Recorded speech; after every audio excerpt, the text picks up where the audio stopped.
Hey everyone, it's Odie Coyote here with LoftonSpace and Mixed Country 106. It's been a long time since I've actually published here on the LoftonSpace channel.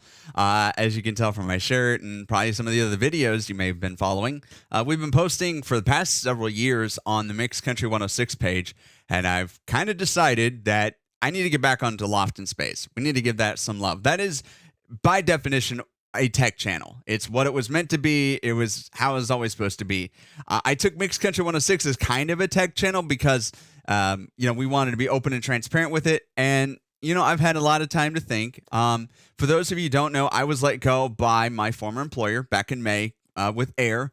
And I'm not bitter about it or anything like that. In fact, I'm still using their software and I'm still their biggest cheerleader. But it gave me now some time to think about, what I want to do with YouTube and all of that, especially while I'm in transition, looking to find another workplace, that kind of thing.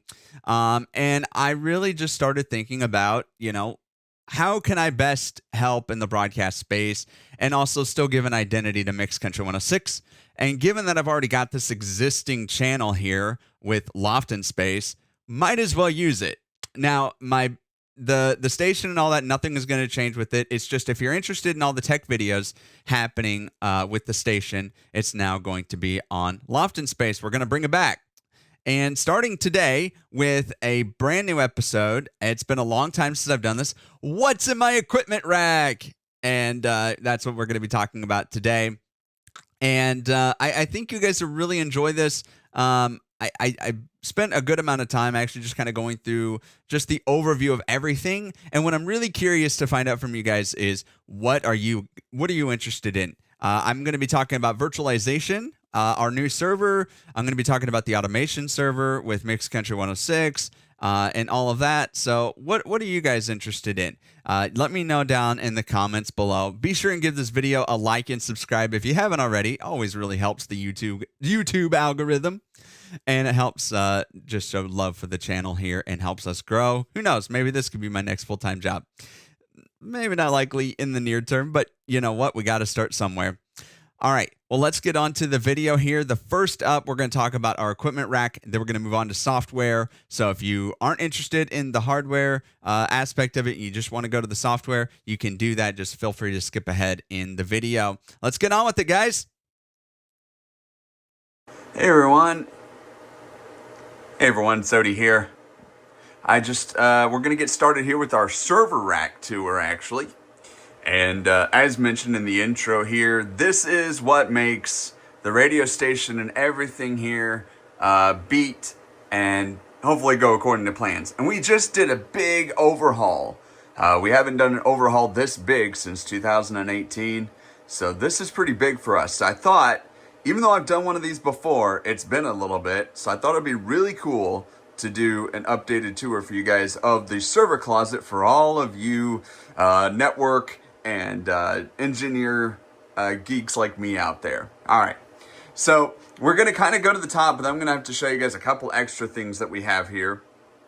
First thing being, of course, we have several power conditioners, actually, at least a couple up here. So we have one right here. This is actually a power conditioner right here. And then we have another one down here. These are Furman power conditioners. I like the brand. They're relatively affordable and they do a good job. And each one of these has a different purpose. So for example, some of our audio equipment that's in the rack is done by this. We have a data one that's done by this. This one does not need backup power, so that's why it looks like that.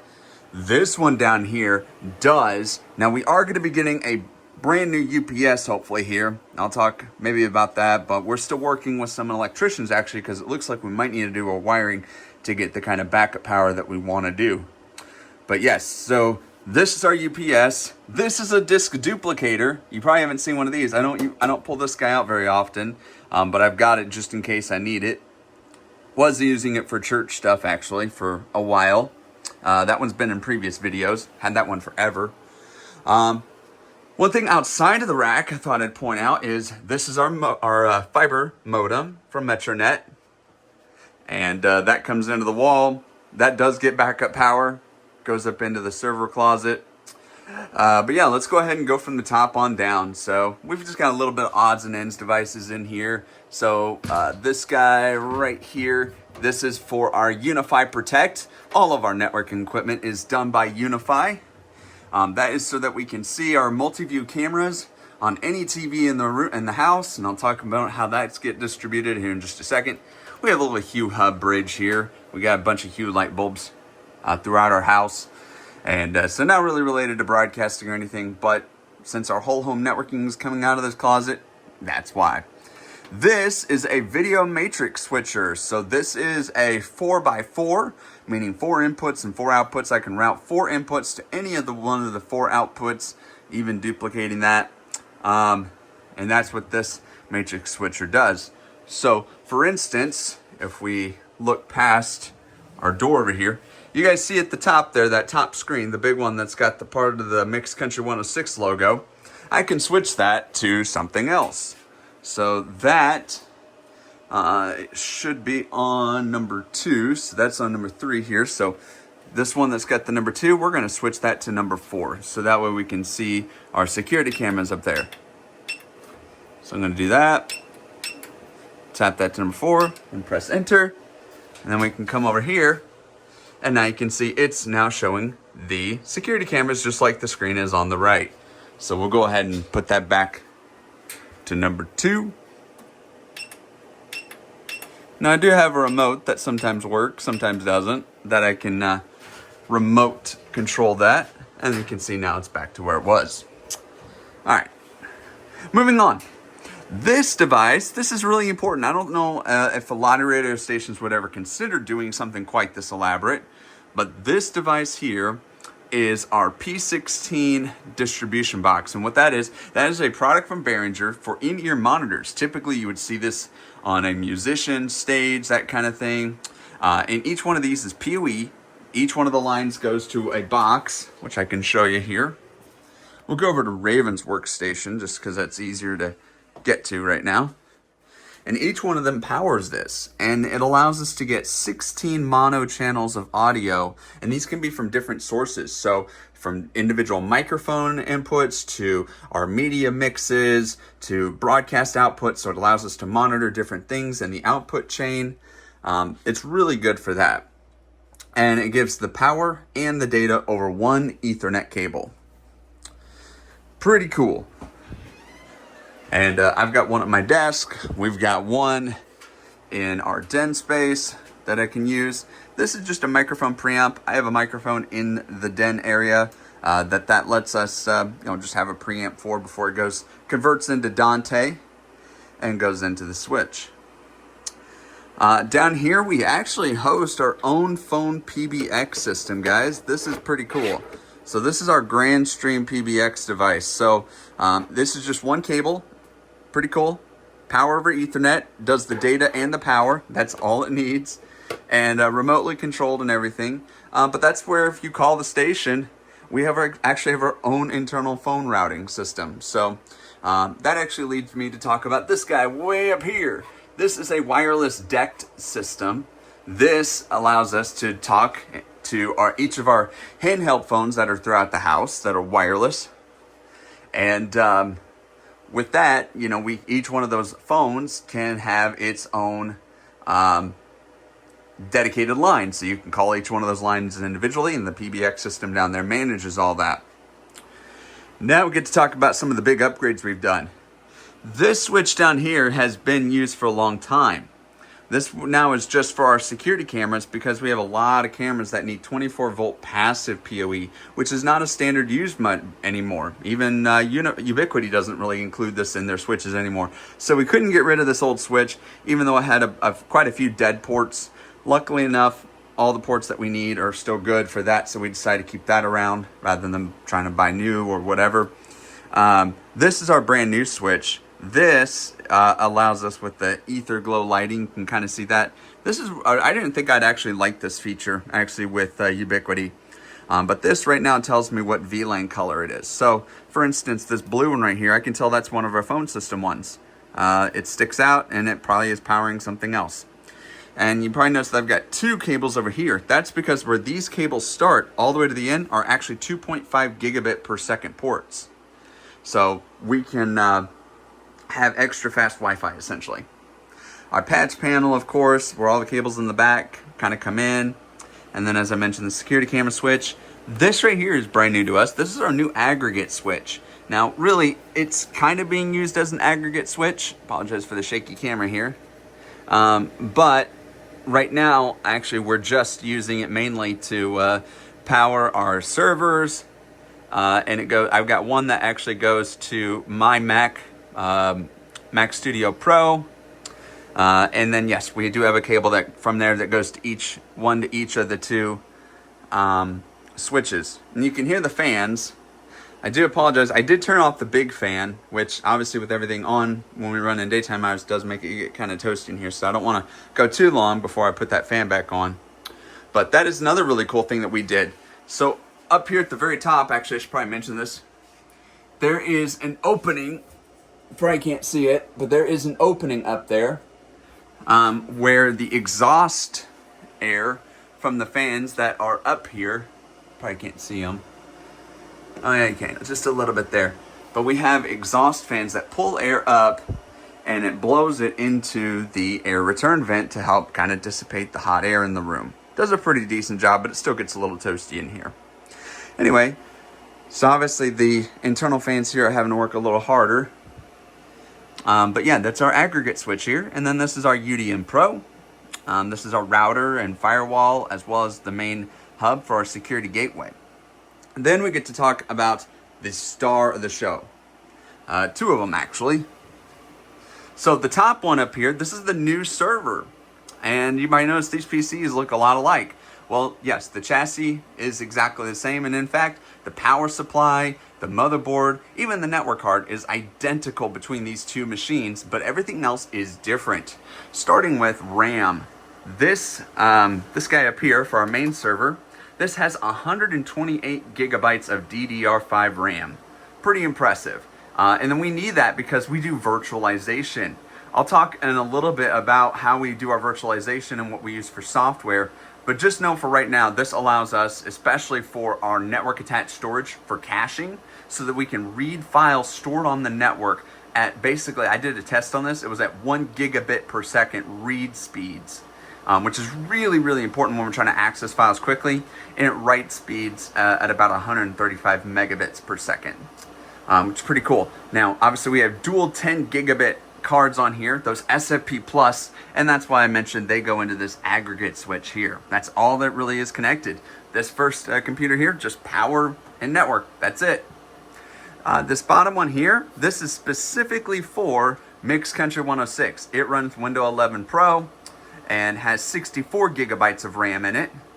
Now, as far as storage, they both have dual NVMe M.2 drives. The only difference is this one has a 1 terabyte drive that we specifically use for Proxmox, or the OS system, and we have another 1 terabyte NVMe drive on here that stores the actual data for our virtualized containers. That's where we keep that one, so it's separate from the OS. Whereas in Mix, we do have a separate NVMe drive, but it is a 2 terabyte drive. That's where all the Mix Country 106 data that gets read to be put on air, that's where all of that gets stored. And then, as I mentioned, this power conditioner here is for all the devices that need backup power. Down here, we actually have another modem. This is through Mediacom. This is our cable provider. And this provides backup internet for us. So if the fiber optic connection over there should go down, we do have automatic failover, which I recommend any radio station, any media that's self-hosting any part of their streams do. This device here, this is called an HD home run. This is a Quadro. This kind of device is pretty old now, but what's cool about it is it allows us to take our antenna TV and basically put it anywhere in the house over a network. And that's pretty much it. I already talked about the UPS and that. We have a drawer here for some tools and metering and things like that. So we kind of keep that rack mounted. But that is a tour of our server rack. We've done a lot to optimize it over the years now. And hope this kind of gives you an idea, maybe some inspiration for your station. Now let's go back over to the studio or the computer, and we'll talk about the software side. I actually lied. Before we get over to the software thing, I forgot to talk about this rack. This is all dedicated to audio, and that's why it gets to live here in the studio. I don't have a traditional console anymore. I used to have a big one that used to sit on my desk, but I have since decided that, for what we need, for as little console control as I need for tactile, it was actually better to go with a Behringer wing rack. And that's actually what this guy is here. This still allows me full control, and I'll show you the software portion of this in just a little bit, but I can tap on any one of these. I can see any of my channels. I have physical control over everything that I need. Very intuitive, easy to use. You can send things, if I needed to use the touchscreen to control, let's say, this, I can get to my EQ, my sends, and I still argue with anybody that this console is capable of doing pretty much everything a broadcast console does. There's really no reason in my mind that you would need to have a traditional broadcast console for a small radio station, especially for the dollar,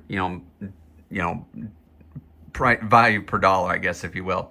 So, but yeah, that's essentially what we have here, and it works really surprisingly well. So we don't have any issues at all using it this way. I still get some tactile control over here. So for example, my speakers or anything like that, if I need to adjust those levels, I can switch between A and B inputs. So I'll talk more about that on the software side. You can hear as I'm talking, I do have a headphone amplifier. This just allows my main signal in case there's anybody else in the studio that isn't Raven or where she sits that needs to duplicate what I hear. I can output that signal to anybody else. I've also got a meter here for when we're broadcasting live. This lights up to kind of give me an idea for indicating. I do have a wireless mic if I need it. Don't really need it, like I said. I keep an extra battery in there charged though, just in case. Got a media player in case somebody asks me to play a CD on the air again. I still have that. We have a patch panel. This actually just mostly takes audio coming in from our snake on the other side in the den. And then this is actually what feeds the Ultranet. So those in-ear devices I was telling you about, those P16s, this actually feeds into that. This goes into the wall and actually converts and feeds into that distributor. We just have a little patch panel here for those XLR connections. Have a network switch down here. This is mainly for in-office equipment. And you can see down below, we have two other power conditioners right there. So we have one for data and one for audio. And so this is how we keep our audio clean for those two things. And just so you know, actually what's really cool about our studio is when we custom built it, all of the audio and data circuits are separate. They do not share the same breaker at all in any way, shape, or form. They are completely isolated from each other. This helps us get rid of any EMI. And I can tell you in the years that I've had the studio up, I have not experienced any significant issues with EMI noise or interference in our audio. It's been very clean and robust. All right, now on to the software. All right, everybody, we're back here. It is time to look at the software that makes our studio and network run. And as I just mentioned in the last thing, we have a virtual console. Now, this isn't anything new, even in the broadcast space, but it's pretty cool. It allows us to essentially remote control. And I have this exact same app on an iPad. So if I need to have a little bit more tactile control, just to my left on my desk here, I've got an iPad Air, and I've got all the pretty much tactile function I kind of need. Really, in a live show, what I'm really adjusting is, let's say, like this KMXC quick key, or something like that. If I come down on here, you can see I've got different ones. This is a monitor mix that I keep. But I've got up to 40 input channels, and I'm not even using half of them. You can see that most of them are not being used at all right now. But it's pretty cool because, I've got auxiliaries. I can see I've got 16 different buses. I've got 4 different program outputs, and just look at how many matrix buses we have. We have like 8 matrix buses. So these are all ways to get outputs to different places. So we can route any input to any output. It's very cool. You can see in the microphone itself, if I just touch on the EQ side, you can see I can go to that microphone's EQ. I can adjust the preamp. We can adjust the gate. and all of that. And what's really cool is you notice I've got a main input and then I've got an alt input. I'm not using the alt inputs anymore, but if I did need to, I could easily switch to the alt input. So if I come over here to this one and I switch it to the alt, if I added a source to that by clicking that plus button there, I could easily go back and forth between an A and B source, just like you could on a broadcast console. I love this. You can see on the side here, I've got all of my mix buses labeled. This allows me, let's say I need to send my microphone to a new bus before I go and process it. I'm going to go to my broadcast mics. You can actually already see that I've got it assigned as a group and that it's already sending audio level 2 there. So, it's muted right now, but if it wasn't muted, you'd be able to see that I've got that all set up. Same thing with like the live stream. Let me go over here to like the ODPC mics. You can see that what's turned on here and all of that. So yeah, it's pretty cool. I like it, like I said, and it allows me to go in and affect what gets sent to each individual bus. Yeah, but we have different effects too. You can see I've got my mix view. I've got an effects rack, so we can add different effects for processing. I do have a compressor and things like that on my system right now.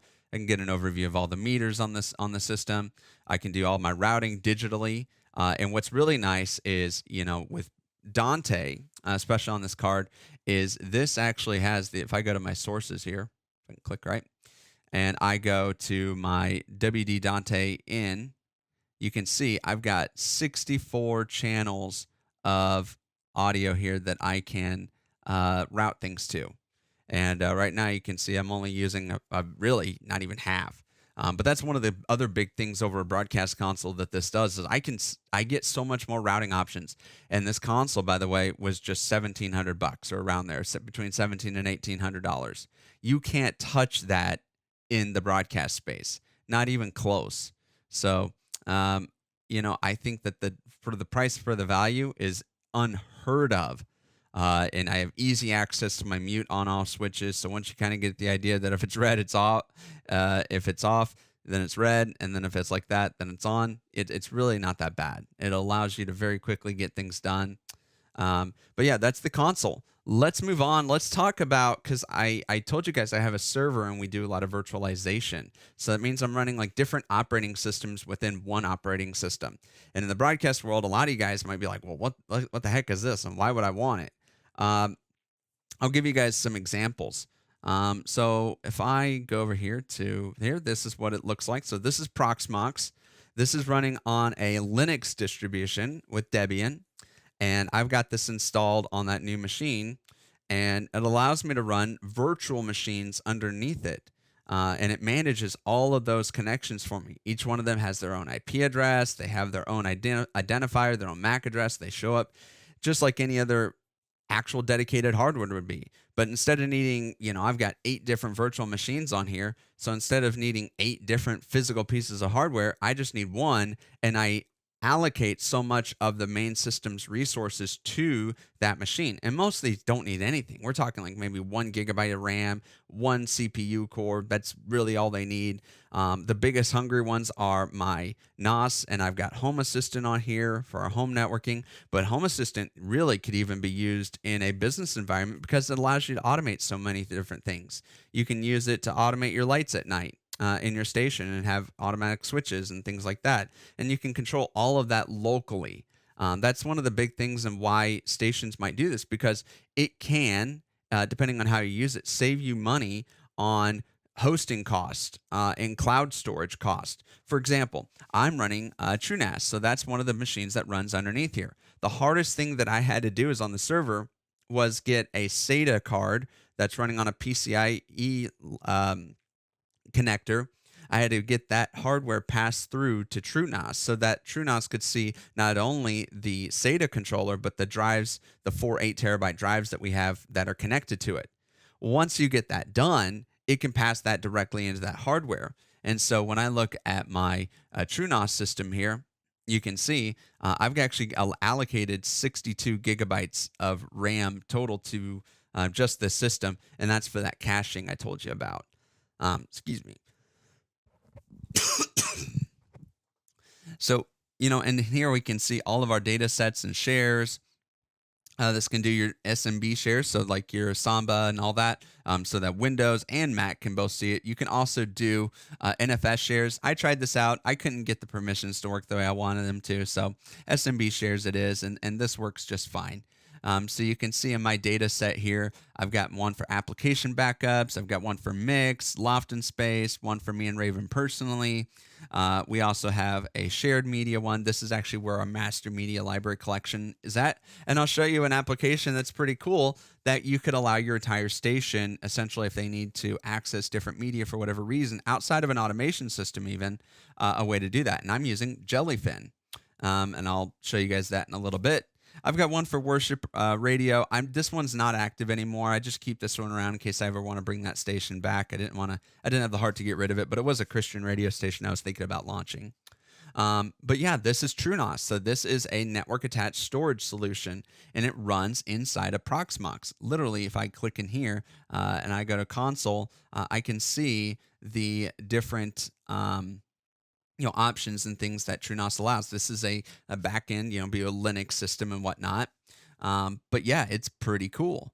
Same thing in with Home Assistant and all of that. Now, don't even try to go to these URLs. They won't work for you.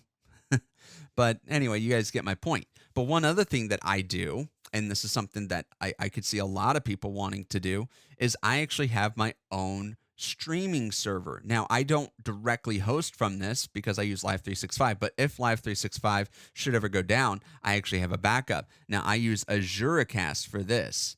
So this is pretty cool. And you can see I'm only allocating 4 of my 20 CPU cores to this because we're running an i7-14700K, which virtually has 28 cores, physically 20 logical cores, and I'm only allocating 4 of them to the stream. And I think, 6 gigabytes of RAM? Yeah, 6 gigabytes of RAM.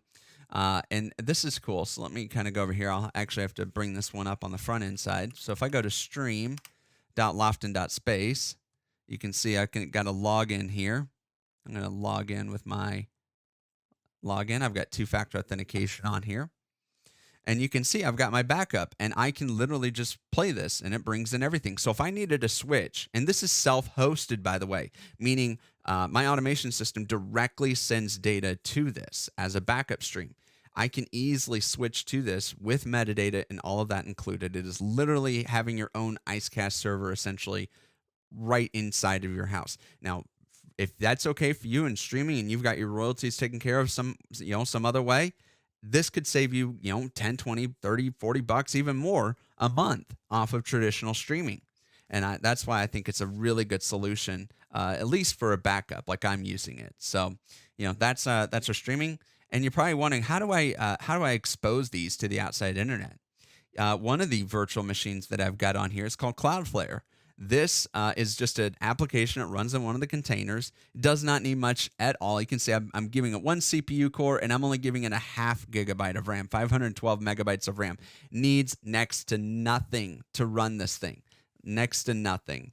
And this allows me to route a domain to a local service so that anywhere publicly, if you go to stream.lofton.space, you can actually get to this.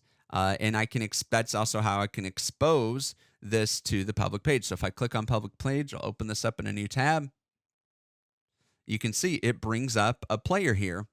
And I've got a background. And if this is all you need for your player, that's great. But you can access this publicly from that URL. Prefer you guys not to, though. Obviously, try to use our official ones. But this is a way for us to have, a way to play our stream out publicly if we needed to. So I thought I'd just show you guys that. And another thing that you guys can do, in addition to having your network storage, is let's say you get a lot of emails and you have multiple people that need to be able to look at an email. Like for us, contact@mixcountry106. Both Raven and I need to look at that. And sometimes we need to know if the other person's looked at that or not, or if there's been any action on it. So we actually have our own ticketing system. So this is cool. I got to be careful what I show here. So I'm going to have to edit some of this out. But if I go to tickets.lofton.space, you guys wouldn't be able to get in because you need to have a login. But we do have a way. So let me show you what this looks like. So if I Let me go into my tickets here. I think I can show you this. Yeah, this is fine. Yep. So you can see I've got an interview coming up with Great Divide. Yep. Little fair warning on that one. So we got JJ that I'm going to talk to on Wednesday. So that's the ticket about that for that interview. And I can see the date and all that. Now, if I needed to create a new ticket, I can just come down here and say new conversation, and I can send somebody an email. This is really cool. This is based off of a system called Help Scout, and this is called FreeScout ticketing system. You can self-install this, and literally it acts like as a glorified email client, but it allows you and all of your staff to be able to monitor tickets. So let's say I've got a new ticket. Let's switch this actually from an email to just a phone call, and then I just put the company name. We'll just say KMXC. Right there we go. And you can see you can actually manage your contacts for you. So we can just say that. And we'll just say test. And then I can give it a message category. We'll just call this general correspondence. And then I can send Raven a note, and like assuming that this was based off a message, just saying, hey, this is a note you might want to look at. And then down here, you can see I can give it a status of active, and I can give it to Raven. So then producer Raven sees this, and when she gets it, then she can act on it. And I can just save that, and then she can reply to the ticket and do all that. It's just a really good way to manage tickets, and you can set up multiple inboxes. And so I really, really enjoy this. So we don't need to save this, so we're just going to click yes to delete it. But yeah, that is our ticketing system, and this is hosted locally. I'm not paying anybody for this. I paid for some plugins and things like that just to support the company and also to add some extra functionality. But I'm not paying any extra for this. This is free, and it allows us to have what would normally cost a lot of money each month, something for free. And it really benefits the radio station because we can now, between anybody in the station, we can have unified communication. This helps us organize like our song things, so we can see which one for song submissions we're thinking about, which ones are pending, which ones we've said yes to, which ones, like I said, we're thinking about, and we organize those threads when people send us song submissions. I'm not going to show you that; that's private, confidential. But yeah, we can organize those so that way we can get to them later and be able to organize them. And at the end of the month when we do our feature artist, it allows us an easy way for both of us to see those song submissions so we can both review them. So that is a good chunk of what we're doing here. I don't think there's anything else that really applies. Like I said, I don't need to show you guys Home Assistant, but if you guys want to see something like that, I can certainly show you guys later. Already showed you the stream and the Cloudflare, but yeah, this essentially allows us to keep multiple machines inside of one system. Now, one thing I wanted to show you, I don't know if this applies to a lot of radio stations because probably using your automation system, but let's say you wanted to be able to stream that media to other people internally to be able to have access just to listen. Not really a great thing to do for adding, but you can't add things to the folders that it looks at. For us, we're going to use this internally, but this allows us to have a main way to have a master music catalog. So I can click on this and you can see all the music that we have, and not all of it's country. We actually have a lot of different types of music here that we keep, but I can just go by suggestion so you can see what's been recently added. We can do our album artists and things like that. This does auto tagging. I have different playlists set up, so if the radio station should ever have an issue with the song rotations, I can easily get the songs back, for particular categories. I like to use it that way. You can see all the songs. Literally has 7,571 songs inside of here. And we can see our different genres and all of that. So pretty cool stuff. But this is a Jellyfin. We're probably thinking about adding some movies in here. But again, we were able to pass in the internal GPU because it's built into the CPU to this, so we can play movies and have it transcode. This is a great way to store our music so that we can access it anywhere in the world. And it's pretty cool. So, and all of this is just inside of Proxmox. Again, this is where having one machine that can host multiple OSs and applications all in one comes in handy, and it's self-hosted. So you keep this in your own server rack in your own studio or own home studio, depending on where you're hosting at. And this allows you really good access. In case you're wondering how much I spent though, I'm going to jump back up to our other screen here in just a little bit, but I think I'll talk with you a little bit about the costs, and it might surprise you. And actually, in relative terms, it's really affordable. So, if let me know if you guys have any questions on the hardware, and I'll see you guys back in just a second. All right, we are back here, and I hope you guys enjoyed that tour going through all the software. Again, let me know down in the comments below what part of it did you like the most and what part did you like the least. I know this is a bit of a long video, so I'm going to keep this outro rather short, but I just want to say thank you all for tuning in. Thanks for being a part of the LoftonSpace and Mixed Country 106 family. Always love to see you guys and have you guys give me your feedback. So until next time, thank you so much. Again, like, subscribe. Thank you so much, and we'll talk to you later. God bless.